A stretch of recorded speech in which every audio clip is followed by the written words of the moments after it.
Continuing Samsung's years-long tradition, the Galaxy Note5 is equipped with a Super AMOLED display, a 5.67-inch unit with a resolution of 1440 x 2560 pixels and a top-notch pixel density of 518 ppi. The display panel is rather similar to the one that can be found on last year's Note 4, though a bit tweaked in terms of overall image accuracy.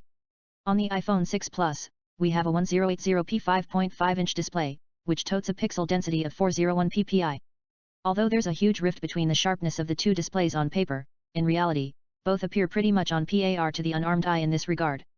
How do these two displays fare against one another? The performance of both is top-notch, but the Note5 has the upper hand here.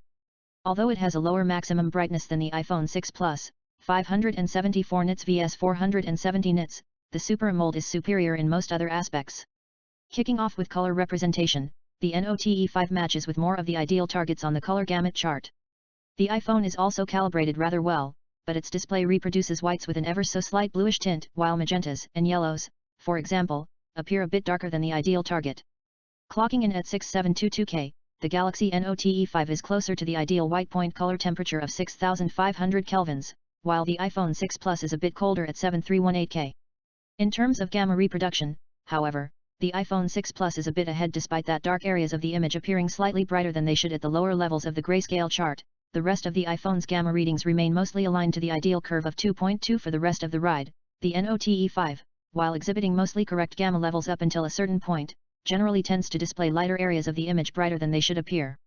In terms of delta E grayscale error, which shows whether the different shades of gray don't swerve from the ideal readings, the Note5 reigns supreme with a measurement of 1.94, whereas the iPhone 6 Plus is more inaccurate at 3.82, the ideal reading is 0, and tends to add a slight bluish tint to the lighter hues of gray.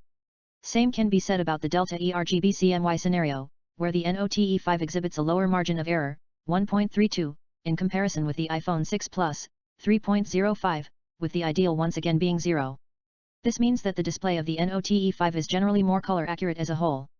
Viewing angles on both devices are very good, with the iPhone losing way less of its grayscale and color accuracy when viewed under a 45-degree angle, whereas the Note5 doesn't tend to lose its gamma and brightness reproduction qualities in the very same scenario.